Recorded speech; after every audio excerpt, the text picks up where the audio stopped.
नमस्कार दोस्तों, मैं शंभू सिंह गोल स्टडी के YouTube चैनल पर आपका स्वागत करता हूं। दोस्तों, पिछली कक्षाओं से हम पढ़ते आ रहे हैं राष्ट्रपति की शक्तियां। दोस्तों, राष्ट्रपति की शक्तियां भी हम शांतिकालीन पढ़ रहे हैं और शांतिकालीन शक्तियों को भी हमने कई पार्टों में बांटा है। मैंने आपको पिछली बार भी कहा था कि पटवारी के पेपर में, पिछले जो पटवारी का प्री पेपर हुआ था उस प्रीलिम्स में ये प्रश्न आया था कि राष्ट्रपति की शक्तियां निम्न में से है। तो दोस्तों जोड़ों में आया था, कैसे जोड़े? कार्यपालिका व विधायिका ए है ना, बी विधायिका व कार्यपालिका है ना, कूटनीतिक व राजनीतिक, ऐसे मतलब ऑप्शन में उसमें थे। तो आपको ध्यान रखना है दोस्तों कि मैं अभी जो बात कर रहा हूं आपके सामने, हम पढ़ रहे हैं राष्ट्रपति की शांतिकालीन शक्तियां। कि शांतिकालीन शक्तियां में भी एक हो गया है क्या? कार्यपालिका मैंने पढ़ा दी। जितनी भी नियुक्तियां राष्ट्रपति करता है वो सब कार्यपालिका में आती है। दूसरे प्रकार की उसकी शक्तियां हैं विधायिक, तो हम विधायिक शक्तियां हैं वो अभी पढ़ रहे हैं राष्ट्रपति की। शांतिकालीन की शक्तियों में दूसरे प्रकार की शक्ति विधायिक शक्तियां पढ़ रहे थे, जिनमें से हमने काफी अनुच्छेद पढ़ लिए। दोस्तों आप देखिएगा, इधर ध्यान दीजिएगा कि हम राष्ट्रपति की विधायी शक्तियां पढ़ रहे हैं। क्या पढ़ रहे हैं? विधायी शक्तियां। इसमें दोस्तों अपन ने कुछ अनुच्छेद पढ़े हैं। आपने देखा होगा कि मैंने आपको कुछ अनुच्छेदों के नाम बताए थे ना। हमने इसमें जो शक्तियां आती है उनमें है एक तो अनुच्छेद 80, एक अनुच्छेद था दोस्तों 85, एक अनुच्छेद हमने दोस्तों पढ़ा है 331, इसमें एक अनुच्छेद और है दोस्तों, वो बड़ा है 108 है ना। तो दोस्तों ये अनुच्छेद हमने पढ़े हैं। अब जो आज महत्वपूर्ण अनुच्छेद पढ़ेंगे दोस्तों, वो अनुच्छेद है 123। ये महत्वपूर्ण अनुच्छेद, तो इसमें अपन ने अध्ययन कर लिया है दोस्तों। आप देखिए, ध्यान रखिएगा कि अनुच्छेद 80 में अपन ने बात कर ली थी कि राज्यसभा में, किसमें दोस्तों, वापस रिपीट करा रहा हूं, राज्यसभा में राष्ट्रपति क्या करता है? राष्ट्रपति राज्यसभा में 12 सदस्यों को क्या करता है? 12 सदस्यों को मनोनीत करता है दोस्तों। क्या करता है? मनोनीत। क्लियर? ये 85 हमने पढ़ा था। ये था लोकसभा और राज्यसभा दोनों को मिला के बोलते हैं संसद। तो राष्ट्रपति क्या करता है? संसद के अधिवेशन को क्या करता है दोस्तों? अधिवेशन को आहूत करता है ना। पिछली वीडियो में मैंने पढ़ा दिया है, फिर भी आप ध्यान दिया। 331, इसमें राष्ट्रपति क्या करता है? 2 एंग्लो इंडियन सदस्यों को क्या करता है? लोकसभा में मनोनीत करता है। या आप थोड़ा संक्षिप्त रूप में समझिएगा इसको ना। फिर 108, यह है संयुक्त बैठक दोस्तों। क्या है? संयुक्त बैठक की बात अपन ने की थी। ये पिछले वीडियो में अपन ने अध्ययन कर लिया। अब जो दोस्तों अपन अध्ययन करेंगे वो करेंगे अनुच्छेद 123। दोस्तों स्वाभाविक प्रश्न आता है 108 और 123 में, और या फिर ये जो आता है आपके, ये कुल मिला के ये आता है कि लोकसभा व राज्यसभा में दोनों में मिला के, मतलब प्रश्न ऐसा आता है संसद में राष्ट्रपति कुल कितने सदस्यों को मनोनीत कर सकता है? तो कुल 14 आएंगे। समझ रहे मेरी बात? राज्यसभा में 12, लोकसभा में 2, संसद में कितने? 12। आई बात? मैं अब इसको मिटा रहा हूं दोस्तों, ये अपने पिछले वीडियो में अध्ययन कर लिया था। अब हम जो आज पढ़ेंगे वो अनुच्छेद 123 के बारे में अध्ययन करेंगे। क्या है अनुच्छेद 123? इसको दोस्तों क्या बोलते हैं? देखिए, संविधान के अनुच्छेद 123, इसमें किसका उल्लेख है? इसमें उल्लेख है दोस्तों अध्यादेश। इसको बोलते हैं अस्थायी कानून। आप बात समझिएगा कि सीधा सीधा प्रश्न आएगा एक, अस्थायी कानून। संविधान के अनुच्छेद नंबर 123 में किसका उल्लेख है दोस्तों? अध्यादेश का। यह आएगा, अध्यादेश का उल्लेख संविधान के कौन से अनुच्छेद में है? 123 में। 2 प्रश्न। यह प्रश्न है अध्यादेश क्या होता है? तो यह होता है दोस्तों अस्थायी कानून। क्या होता है? अस्थायी कानून को अध्यादेश बोलते हैं। आई बात समझिए यहाँ पे।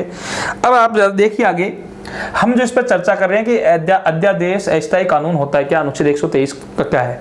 तो ये अध्यादेश जो लागू करता है ना, अध्यादेश को लागू करने की शक्ति किसके पास है? तो राष्ट्रपति के पास है दोस्तों। अध्यादेश लागू कौन करता है? लागू या इस अध्यादेश की घोषणा कौन करता है? आप इसको देखते हैं, अध्यादेश की घोषणा। अध्यादेश की घोषणा करता है दोस्तों भारत का राष्ट्रपति। कौन करता है? राष्ट्रपति। अध्यादेश की घोषणा किसके द्वारा होती है? भारत के राष्ट्रपति के द्वारा। अध्यादेश कौन से अनुच्छेद में है? 123 में। अध्यादेश क्या होता है? अस्थायी कानून होता है। राष्ट्रपति इसकी क्या करता है? घोषणा करता है। कब करता है? तो देखिए पहले तो घोषणा में आ जाए कि राष्ट्रपति क्या करता है? घोषणा। घोषणा कौन करता है? राष्ट्रपति। राष्ट्रपति प्रधानमंत्री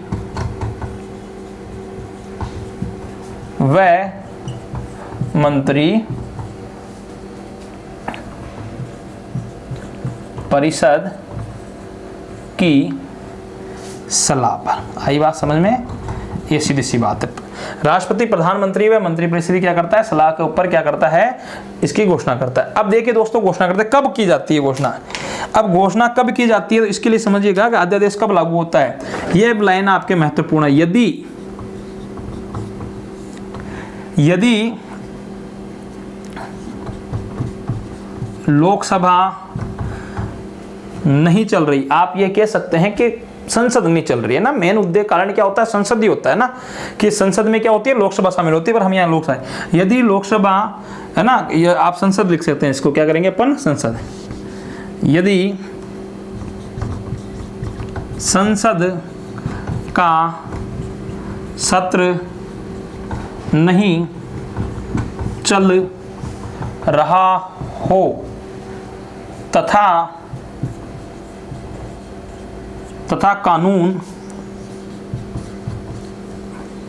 कानून बनाना आवश्यक हो तो राष्ट्रपति प्रधानमंत्री व मंत्री परिषद की सलाह पर, आप इसको नोट भी करते जाइए। देखिए, मंत्री परिषद की सलाह पर अध्यादेश की घोषणा करता है। बड़ा ही महत्वपूर्ण प्रश्न है दोस्तों, ध्यान से सुनिएगा आप इसको। अपन अब देखिए इसको ढंग से समझते हैं। यहाँ पे मैं आपको कह रहा हूँ विधायी शक्तियां, और विधायी शक्तियों में एक विधायी शक्ति है राष्ट्रपति की, अध्यादेश की शक्ति है। अध्यादेश संविधान के 123 में प्रश्न आता है, अनुच्छेद 123 में किसका उल्लेख है? अध्यादेश का। अध्यादेश क्या होता है? अस्थायी कानून होता है। हमारे भारत में कानून कौन बनाता है दोस्तों? तो कानून बनाने की सर्वोच्च शक्ति जो प्राप्त है वो भारत की संसद को है। किसको है दोस्तों? भारत की संसद को। तो हमारे यहाँ कानून कौन बनाती है? संसद बनाती है। परंतु यदि संसद का सत्र, संसद का तात्पर्य आप समझ गए, लोकसभा व राज्यसभा दोनों एक जगह बैठ के जब संसद चलती है तो कानून बनता है। वर्तमान में जैसे अभी मानसून सत्र चल रहा है दोस्तों ना, तो ये संसद का सत्र नहीं चल रहा हो, क्या नहीं हो रहा हो? संसद का सत्र नहीं, संसद नहीं चल रही हो। अब आज संसद नहीं है, क्यों? संसद तो बैठती है, सब लोग एक जगह बैठेंगे तभी संसद होगा। अब संसद नहीं चल रही है ना, मतलब मीटिंगें नहीं हो रही, और उस दौरान कानून बनाने की आवश्यकता आ गई है ना। अगर उस समय कोई कानून बनाना है तो क्या हो सकता है कि संसद का सत्र तो नहीं चल रहा, कानून कौन बनाएगा? तो उस समय ऐसे घर पे बैठे हैं, कौन बैठे हैं? भारत के प्रधानमंत्री। तो राष्ट्रपति क्या होता है? प्रधानमंत्री। भारत के किसके कहने पर? प्रधानमंत्री और मंत्रिपरिषद के कहने पर। ये प्रधानमंत्री और मंत्रिपरिषद एक लिख के देंगे, किसको? राष्ट्रपति को। क्या लिख के देंगे? कि आप ये फलाना कानून पारित कीजिए। तो कानून कब बनता है? देखिए ध्यान रखिएगा, कानून बनता है लोकसभा में पारित होता है, राज्यसभा में पारित होता है, दोनों पारित होने के बाद अंतिम साइन किसके करने पड़ते हैं? राष्ट्रपति के करने पड़ते हैं, जब जाके वो कानून बन जाता है। तो अब यहाँ संसद में तो सत्र नहीं चल रहा है दोस्तों। जब सत्र नहीं चल रहा है तो अब क्या किया जाएगा इसमें कि राष्ट्रपति को कौन लिख के देगा? प्रधानमंत्री और मंत्रिपरिषद की ये कानून बना दीजिए। आप उदाहरण के लिए देखिए कि जैसे मान लो अभी कोई नया कानून बना, जैसे आपके महामारी के लिए, अभी कोरोना काल चल रहा था तो महामारी के लिए कानून बना दिया कि मास्क नहीं पहनने पे ये सजा होगी, है ना, सैनिटाइजर करना है। आपने जो भी कानून, मतलब आप कह सकते हो कोविड-19 के तहत जो भी रूपरेखा तैयार की है वो एक अध्यादेश है ना। तो उस टाइम संसद नहीं चल रही थी, संसद नहीं चल रही तो कानून किसने बनाया? भारत के गृह मंत्रालय ने कहा गया ना। तो गृह मंत्रालय मतलब प्रधानमंत्री के कहने पर और मंत्रिपरिषद के कहने पर एक कानून बन गया कि जो भी इसके लॉकडाउन लगाया जाता है, इस लॉकडाउन के अंदर जो बाहर निकलेगा उसे सजा हो जाएगी, ऐसा तो कानून बन गया। तो अब संसद ने पारित नहीं किया दोस्तों, कानून किसने पारित किया? प्रधानमंत्री नरेंद्र मोदी और उसके मंत्रिपरिषद ने किसको कहा? राष्ट्रपति ने सील लगा दी, मतलब कानून बन गया। तो कानून तो है परंतु वो क्या है दोस्तों? अस्थायी है। अस्थायी क्यों है? कि जब तक दोस्तों संसद नहीं चलती है तब तक वो कानून मान्य नहीं होता। मतलब जब तक संसद उसको पूरा पूर्ण करी तो स्थायी होगा, संसद ने लगा दी सील तो स्थायी। अभी केवल राष्ट्रपति है, प्रधानमंत्री और मंत्रिपरिषद के कहने पर लग गया, आगे जाके संसद उसको पारित करती है तो कानून बन जाएगा, संसद को पारित नहीं करती है तो कानून हट जाएगा। तो इसलिए इसको अस्थायी बोला है। अस्थायी क्यों कहा गया है? क्योंकि आगे बात करेंगे हम ये कुछ दिनों तक लागू रहता है। क्या रहता है? कुछ दिनों। एक दूसरा उदाहरण आपको समझाता हूं। जैसे मानिए 2000 के नोट चल रहे हैं, अभी 2000 के नोट को दोस्तों बंद करना है, ठीक है, और अभी संसद का सत्र नहीं चल रहा। नरेंद्र मोदी ने आए 8 बजे टीवी पर वो कहता है मित्रों आज से क्या है 2000 के नोट बंद कर दिए जाते हैं। नरेंद्र मोदी ने कह दिया, नोट बंद हो गए मानने। पर वो बंद क्या एक नरेंद्र मोदी कहने पे हो जाएगा? क्या एक मंत्रिपरिषद में 80 लोग होते हैं कहने पे हो जाएगा? तो भारत की संसद बंद है। तो नोट दोस्तों नरेंद्र मोदी ने बंद नहीं किए। नोट किसने बंद किया? आपने और मैंने बंद किए। क्यों किया आपने मैंने? क्योंकि हमारी संसद ने बंद किया। और संसद में कौन बैठते हैं? लोकसभा और राज्यसभा के सदस्य बैठते हैं। उन सदस्यों कौन चुनता है दोस्तों? उनको हम चुन के भेजते हैं। तो सरकार के द्वारा जितने भी फैसले लिए गए उन फैसलों में हमारा हाथ होता है दोस्तों। हम कभी ये नहीं कह सकते कि फलानी सरकार ने ये कर दिया। अरे सरकार को किसने चुना दोस्तों? सरकार को हमने चुना है। तो वहां प्रतिनिधि भी तो हमारे बेटे हैं वहां पे। तो इसका तात्पर्य आप समझिए कि जैसे 2000 का नोट बंद करने के बाद अध्यादेश जारी किया कि कल सुबह से 2000 का नोट नहीं चलेगा। प्रधानमंत्री ने कह दिया, राष्ट्रपति के उस पर साइन है। अब वो नोट बंद हो गए तो ऐसा ही कुछ दिनों के लिए। तो प्रश्न ये आता है कि अध्यादेश कितने दिनों तक लागू रहता है दोस्तों? क्या होता है? कितने दिनों? अब इसकी बात करेंगे आगे। पहले यहां तक समझ में आया आपके? फिर एक बार रिपीट कर रहा हूं। हम पढ़ रहे हैं विधायी शक्तियां, अनुच्छेद 123, अध्यादेश। अध्यादेश को क्या कहते हैं? अस्थायी कानून होता है। इसकी घोषणा कौन करता है? भारत का राष्ट्रपति करता है। किसके कहने पे करता है? प्रधानमंत्री कहने पे करता है और उसकी मंत्रिपरिषद की सलाह पर। कब लागू होता है? यदि संसद का सत्र नहीं चल रहा हो तथा कानून बनाना आवश्यक हो तो राष्ट्रपति प्रधानमंत्री व मंत्रिपरिषद की लिखित सलाह पर क्या कर सकता है? अध्यादेश लागू कर सकता है। दोस्तों यहां तक उतार लीजिए। इसके बाद इंपॉर्टेंट बात जो प्रश्न आता है वो अब इसके बाद बात करेंगे कि इसको अध्यादेश को अस्थायी क्यों बोला गया है, ये कितने दिनों तक लागू रहता है, इसका प्रश्न ज्यादा आता है। तब तक आप इसका स्क्रीनशॉट लीजिए दोस्तों। ठीक है दोस्तों, स्क्रीनशॉट ले लिया होगा। इस लाइन को अच्छी तरह आपको याद रखना ना, लागू कैसे होता है मैं इसको बता रहा हूं। अब देखिए जो आपके प्रश्न बनता है ना, प्रश्न किस प्रकार आता है वो देखिए कि जो क्वेश्चन बनेगा वो किस प्रकार बनेगा, है ना, उस पर अध्ययन करते हैं। क्वेश्चन इस प्रकार आता है कि अनुच्छेद 123 में क्या है? अध्यादेश। जो अध्यादेश है वो कितने समय तक लागू रहता है? तो यह अधिकतम 6 माह तक लागू। अब देखिए इसको आप थोड़ा सा विस्तार समझिएगा। ऑप्शन किस प्रकार है उस पर ध्यान देना है आपको दोस्तों। यदि संसद का सत्र नहीं चल रहा है और राष्ट्रपति ने इसको लागू कर दिया है, हमारे क्या होता है दोस्तों, संसद के 2 बैठकों के मध्य अधिकतम गैप हो सकता है 6 माह का। कितना हो सकता है? 6 माह का। जैसे ये संसद यहाँ खत्म हुई, अगली संसद की जो बैठक होनी है वो 6 माह के अंदर अंदर होनी है। 6 माह मतलब 6 महीने से अधिकतम तो हो ही नहीं सकता। 6 माह बाद तो होनी है, बीच में हो जाए कोई बड़ी बात नहीं है, है ना, 3 महीने में जाए 2 महीने, पर 6 माह का गैप नहीं होना चाहिए। मतलब अंतिम बैठक और वापिस दूसरी बैठक जो पहली बैठक हो रही है उसके अंदर क्या नहीं होना चाहिए? 6 माह का गैप नहीं। अब ये अधिकतम कितने दिन लागू हुआ है? 6 माह के लिए लागू हो गया ना। मतलब आप ये समझिए कि यहाँ पे मान लीजिए कि यहाँ बैठक खत्म हुई, यहाँ अध्यादेश लागू कर दिया गया आज। तो इसको यहाँ लिखा था कि 2 चीजें आएगी, वो ध्यान रखना कि ये तो अधिकतम 6 माह और एक ये लागू के जो अस्थायी कानून है। तो ये अध्यादेश जब लागू होता है इसको 2 बातें हम यहाँ समझेंगे। देखो थोड़ा सा वापस देखिए, हम राष्ट्रपति अध्यादेश का सत्र के प्रारंभ होने के 6